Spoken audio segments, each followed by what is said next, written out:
Hey gamers, Foxfire's here, and today we need to talk about the ongoing battle between Activision Blizzard and the gaming community. Blizzard's had a really rough 6 months of it or so. The release for Battle of Azeroth didn't go really well. There was this introduction of an RNG system that was worse for gearing up. There was a lot of farming, and there was a big backlash in the World of Warcraft community because of it. But the troubles didn't end there. As a matter of fact, they just escalated, because then, when gamers went to BlizzCon, Diablo fans were expecting a big announcement. Specifically, they were looking for information on Diablo 3 and release dates for it, and instead they got a really rude awakening that, in fact, actually, Blizzard was taking some of its best developers and moving them over to mobile projects instead. And this was the absolute worst kind of a place to make this announcement, especially with the anticipation that was building around Diablo 3. The kinds of gamers that go to BlizzCon are the hardest core PC gamers you're gonna find. And you pitch to them a mobile gaming. And that brings us to now, where the Heroes of the Storm developers have released a letter essentially saying the game's getting gutted. And that caught the gaming community completely by surprise. And the gaming community has really done a nice response, and that's what we're going to dive into today. A response that parallels the letter that Blizzard put out. And I really want to put these two side by side so you can really appreciate the language that's being spoken on this battleground, and how the gaming community is taking Blizzard statements, turning it on its head, and saying, yeah, see what this looks like from the other perspective. Now, to frame this gaming community post in context, it has gotten over 10,000 likes or so in less than 24 hours. And it's gotten a ton of Reddit gold along with it. So it's something over 26 platinum, which is like over $200 US. Just to kind of put it in perspective, the kinds of support that this single thread from the community has had. And so let's dive into it. Let's take a look at the back and the forth between Blizzard's letter and the gaming community's letter. Alright, so this is a letter from Blizzard Entertainment. It opens with, "We're constantly changing and evolving, not only our games, but how we support and grow them.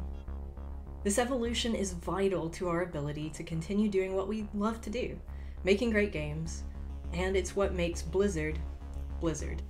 I love the gaming community's response here. So again, it opens very similarly. You're gonna really love the parallels here. The gaming community letter says, "We're constantly changing and evolving, not only our video game purchases, but how we support and contribute to those game purchases. This evolution is vital to our ability to continue doing what we love to do, buying great games, and it's what makes a video game consumer a consumer." Blizzard goes on, "Over the past several years, the work of evaluating our development process and making hard decisions has led to new games and other products that we're proud of. We now have more live games and unannounced projects than at any point in the company's history. We're also at a point where we need to take some of our talented developers and bring their skills to other projects." Uh-oh. Yeah, uh-oh.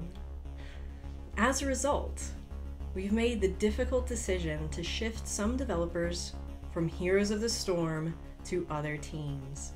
So, echoing that disaster at BlizzCon, where the gamers were pumped about Diablo information, and they were told that actually a lot of the best developers were being moved on to the mobile projects. Well, here we have, the other shoe drop, specifically mentioning now that we're taking developers from Heroes of the Storm and we're gonna move them elsewhere. "As a result, we've made the difficult decision to shift some developers from Heroes of the Storm to other teams. And we're excited to see the passion, knowledge, and experience that they'll bring to those products. And no longer to Heroes of the Storm." This isn't the first time we've had to make tough choices like this. Games like Diablo 2, World of Warcraft, StarCraft 2, Overwatch, and more would not exist had we not made similar decisions in the past. And the community fires back. Over the past several years, the work of evaluating Blizzard purchases and seeing poor decisions from a previously stalwart company has led to new games and other products that we're proud to have purchased. These are games such as Path of Exile, Dota 2, and even donations to private servers like Nostalrius. We now have more non-Blizzard, high-quality options than at any point in the video gaming history. We're also at a point where we need to take some of our hard-earned dollars and bring their marketplace power to other developers. As a result, we've made the difficult decision to shift some of our money from Activision Blizzard to other companies, and we're excited to see the passion, knowledge, and experience that they'll bring to us, and even esports professionals who depend on them for their livelihood. And this is of course referencing those esports players who have made it their livelihoods to play some of these games, specifically Heroes of the Storm, and how even as of, just a few weeks ago, they were expecting to have another gaming tournament next year for Heroes of the Storm. And now that's completely, with Christmas right on our heels, they've pulled the plug on it. This isn't the first time we've had to make tough choices like this. Games like Fallout 76, Star Wars, Battlefront 2, Dungeon Keeper Mobile, SimCity 2013, and more would have been highly profitable had we not made similar decisions in the past. The parallels between Blizzard's letter and the community response letter continue, but I'll focus now on just the community response letter. If you're interested in other videos that go over the original letter from Blizzard, I'd recommend Heel vs. Babyface or Jim Sterling, which I'll link in the description down below. Despite the change in Blizzard's direction, Heroes of the Storm remained a love letter that linked us to a time when Blizzard made consumer-centric decisions based around quality and commitment rather than mobile ripoffs for Chinese markets. We'll continue actively supporting Heroes of the Storm with playtime, reminiscing, and a cadence that our community loves, though our feelings toward you as a company and your games will change. Ultimately, we're setting up our nostalgia for long-term sustainability. We're so grateful for the support your community has shown from the beginning, and our fond memories will continue to support the legend of Blizzard past with the same passion, dedication, and creativity that your former employees shared with us in making the old Blizzard so great. We've also evaluated our plans around future Blizzard games. After looking at all our priorities and options in light of the change in how you support games long-term, the Blizzard consumers and Blizzard fans will not return in 2019. This was another very difficult decision for us to make. The love that the community has for these IPs is deeply felt by everyone who waits on them, but we ultimately feel this is the right decision versus moving forward in a way that would not meet the standards that players and fans have come to expect, i.e. your mobile game plan and predatory kiddie gambling strategies, loot boxes and such, marketplaces.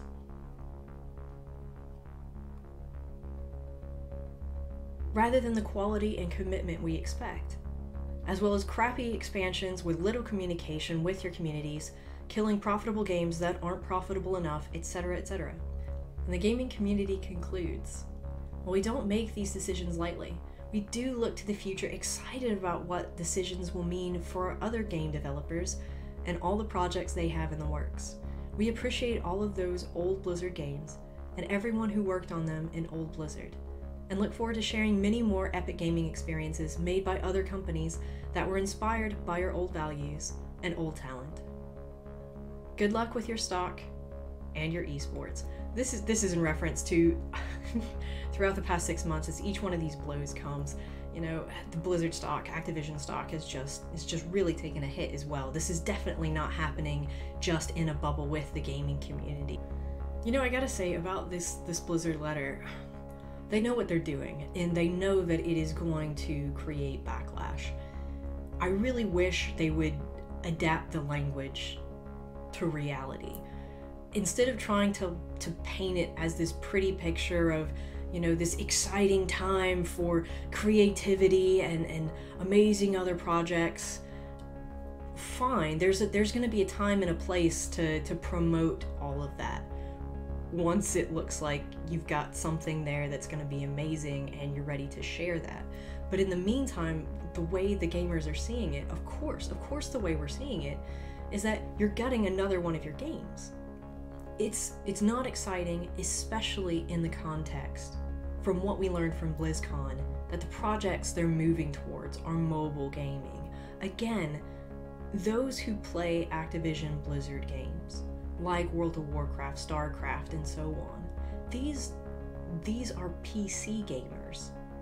And that's not to say that, you know, PC gamers don't have phones. Of course they have phones. But the reason why they're playing WoW is because they appreciate all the things that come with PC gaming, and that's why they're not on their phones. Now you could argue, you know, Blizzard maybe sees a change in the market, that less people are playing on PC, more people are playing on mobile. I mean, you could argue that this is where they're just trying to adapt as a company, but I think there's a lot to be said too, that if in fact they're seeing these lower numbers for PC gaming across the board, maybe they see not only the numbers for Activision Blizzard, but maybe they see the numbers for other gaming companies as well. And maybe the reason that is because so many of them seem to be falling into these pay-to-win strategies, or these, you know, repetitious farming strategies, all these kinds of things that have taken us away from oftentimes what made the game so great in the first place. Overall, I think it was a great community response letter, a great parody, keeping the language, you know, blow for blow with Blizzard there. I'd like to hear your thoughts on it. You know, do you understand where Blizzard is coming from? Can you actually sympathize with Blizzard in this stance? Do you think that they should be going for mobile games? Or, you know, do you think they need to try to keep the core base that they have and keep improving on those existing games and continue making PC games rather than mobile games? I guess then here's a question too. Are you guys interested in seeing what mobile games they come out with? I mean, me personally, I don't play mobile games. I am a PC gamer through and through for sure. I take that back. I do play one mobile game, and that's Pokemon Go. Okay, I'm guilty. I play Pokemon Go. I'm a mobile gamer too, I guess. But that is little increments of time while I'm like in transit to and from work. That's not me like actually sitting down to seriously play a game. That's, hey, you know, I'm gonna zone out and just relax and chill for a few minutes till I get to work. Okay, maybe more than a few minutes. Commutes are terrible, but you know, you get the idea. Yeah, I don't see Blizzard captivating me with a mobile game. It's not been my thing really. There's a mobile game space, and that is I want to zone out for a few minutes, and then there's actual gaming, real gaming, true experience, world immersion, connection. You can't get, in my opinion, world immersion and connection with a mobile game in the same way. At least they're telling us. I gotta say, at least they're telling us where those developers are going. You know, they could have led us on to believe that they were, you know, doing some really cool new secret PC project. No, they were actually really upfront and honest about it. Maybe they were honest about it because they thought it was gonna go over better, but at least they were honest about it, that they're sending their best developers into mobile products. I was really thinking about playing Classic WoW when it comes out next year. And now, I mean, in light of this, I'm really just not sure. I mean, on the one hand, you think, okay, well, Classic WoW, they've got all the content made, so you know what you're expecting for a very long time with it. But at the same time, you know, I mean, little stuff always goes wrong. There's always bugs. Is that project gonna be given enough manpower to really see it be sustainable and good? All of this really does make me take a step back and go, you know, I don't know. I really don't want to invest my time into starting WoW from scratch all over again at the beginning if it's just gonna be a rough ride. What do you guys think about specifically the Classic WoW? Are you interested in playing Classic WoW? Do you think it's going to be impacted by all of these changes, or do you think it's kind of going to be in its own little bubble, and because all the content's there, it's going to be relatively safe? Like, how do you think about that?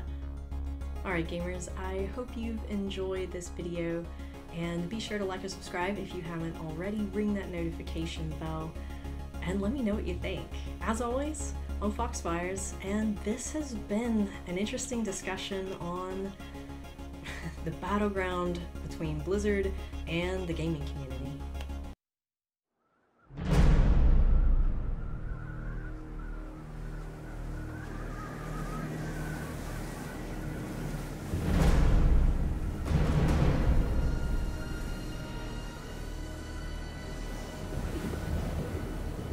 It's not exciting.